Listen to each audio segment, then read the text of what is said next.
ನಮಸ್ಕಾರ.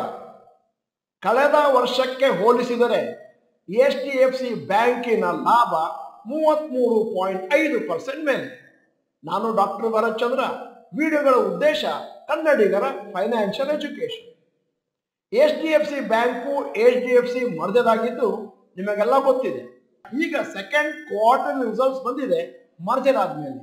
ಬಹಳಷ್ಟು ಫಿಗರ್ಗಳನ್ನು ಕಂಪೇರ್ ಮಾಡ್ಲಿಕ್ಕೆ ಆಗೋದಿಲ್ಲ, ಯಾಕಂದ್ರೆ HDFCಗೂ ಮತ್ತು HDFC ಮರ್ಜ್ ಆದ್ಮೇಲೆ ಬಹಳಷ್ಟು ಪ್ಯಾರಾಮೀಟರ್ಸ್ ಚೇಂಜ್ ಆಯ್ತು. ಹಾಗೆ ನಾವು ಜುಲೈ ಸೆಪ್ಟೆಂಬರ್ 2023 ರಿಸಲ್ಟ್ ಅನ್ನು ಕೂಡ ಕಂಪೇರ್ ಮಾಡ್ಲಿಕ್ಕೆ ಆಗೋದಿಲ್ಲ.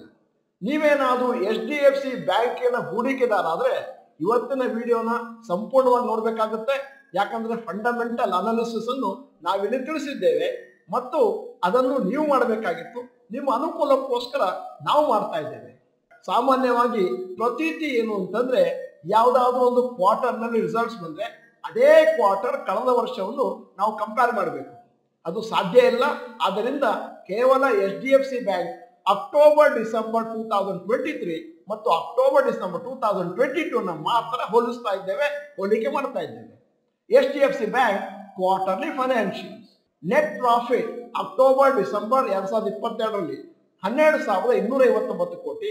ಅದೇ ಅವಧಿ ಅಕ್ಟೋಬರ್ ಡಿಸೆಂಬರ್ 2023ಯಲ್ಲಿ 16,370 ಕೋಟಿ, 33.5% ಅಭಿವೃದ್ಧಿ.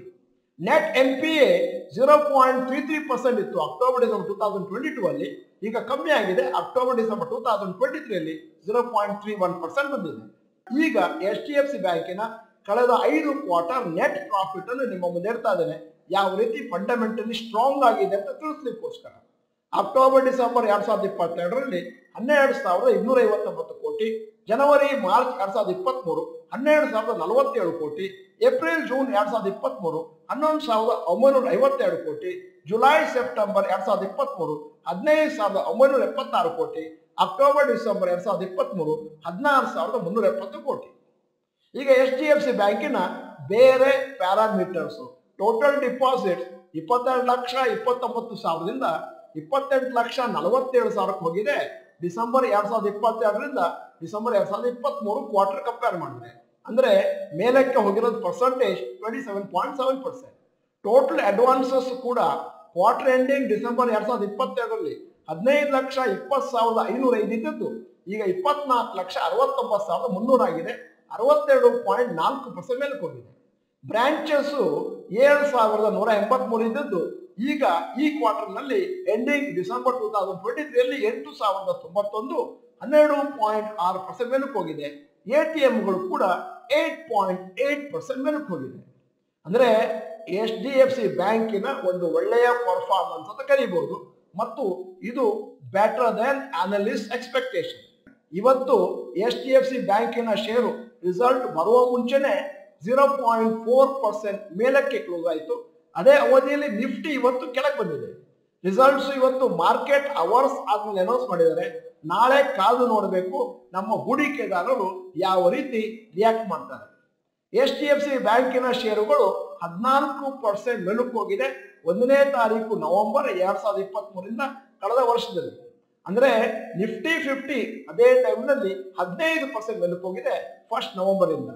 HDFC ಬ್ಯಾಂಕಿನ ಷೇರುಗಳು ಕಳೆದ 3 ವರ್ಷದಿಂದ ಒಂದು ತರ ಕನ್ಸಾಲಿಡೇಷನ್ ಇದೆ. ಬಹಳಷ್ಟು ಜನಕ್ಕೆ ಒಂದು ಕನ್ಫ್ಯೂಷನ್, HDFC ಬ್ಯಾಂಕಿನ ಷೇರುಗಳನ್ನು ತಗೊಳ್ಬೇಕೋ ಬೇಡವೋ, ಯಾಕಂದ್ರೆ ಬಹಳ ದಿನದಿಂದ ಸ್ಟಾಗ್ನೆಂಟ್ ಆಗಿದೆ. ಮತ್ತೆ ಅನಲಿಸ್ಟ್ಗಳು ಮತ್ತು ಇನ್ವೆಸ್ಟರ್ಸ್ ನಿರೀಕ್ಷೆ ಮಾಡ್ತಾ ಇದ್ದಾರೆ, ಒಮ್ಮೆ ಏನಾದ್ರೂ ಕನ್ಸಾಲಿಡೇಷನ್ ಎಂಡ್ ಆಯಿತು, ಪಾಸಿಟಿವ್ ಬ್ರೇಕ್ಔಟ್ ಆಯ್ತು ಅಂತಂದ್ರೆ ಬಹಳ ಶಾರ್ಟ್ ಪೀರಿಯಡ್ ಅಲ್ಲಿ HDFC ಬ್ಯಾಂಕಿನಲ್ಲಿ ಜಾಸ್ತಿ ಪ್ರಾಫಿಟ್ ಬರುವಂತ ಚಾನ್ಸ್ ಇದೆ. ಈಗ 6 ತಿಂಗಳ ಕೆಳಗೆ HDFC ಬ್ಯಾಂಕು HDFC ಮರ್ಜ್ ಆಗಿದೆ. ಈಗ ಒಂದು ತರ ಸೆಟಲ್ ಡೌನ್ ಆಗ್ತಾ ಇದೆ. ನಿಮ್ಮ ಹತ್ರ ಏನಾದ್ರೂ HDFC ಬ್ಯಾಂಕಿನ ಷೇರುಗಳಿದ್ರೆ ಕನ್ಸಾಲಿಡೇಷನ್ ಇನ್ನೇನು ಮುಗಿಬಹುದು ಅನಿಸುತ್ತೆ.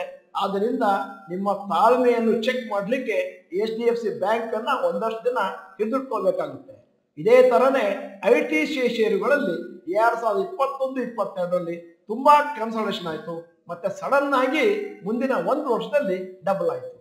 ಈಗ HDFC ಬ್ಯಾಂಕಿನ ಮಿನಿ ಫಂಡಮೆಂಟಲ್ ಅನಾಲಿಸಿಸ್ 52 ವಾರದ ಹೈಯೆಸ್ಟ್ 1758, 52 ವಾರದ ಲೋಯೆಸ್ಟ್ 1460, ಇವತ್ತಿನ ರೇಟು 1679. ಒಬ್ಬ ಹೂಡಿಕೆದಾರ 1 ವರ್ಷದಿಂದ HDFC ಬ್ಯಾಂಕ್ ಅನ್ನ ಹಿಡ್ಕೊಂಡಿದ್ರೆ 6% ಮೇಲಕ್ಕೆ ಹೋಗಿದೆ. 5 ವರ್ಷ ರಿಟರ್ನ್ಸ್ 10% ಮೇಲಕ್ಕೆ ಹೋಗಿದೆ.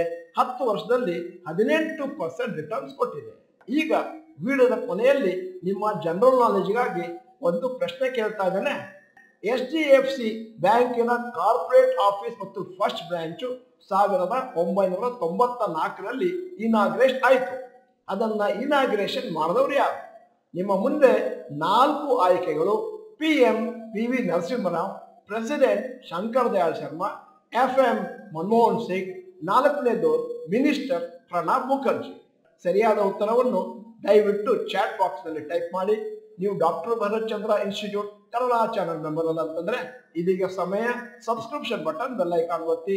ವಿಡಿಯೋ ಚೆನ್ನಾಗಿದ್ರೆ ಲೈಕ್ ಬಟನ್ ಒತ್ತೋದನ್ನು ಮರಿಬೇಡಿ. ವಿಡಿಯೋನ ನಿಮ್ಮ ಎಲ್ಲಾ ಸ್ನೇಹಿತರಿಗೂ ಫಾರ್ವರ್ಡ್ ಮಾಡಿ. ವಿಡಿಯೋನ ಸಂಪೂರ್ಣವಾಗಿ ನೋಡಿದ್ದಕ್ಕೆ ಧನ್ಯವಾದಗಳು. ನಮಸ್ಕಾರ.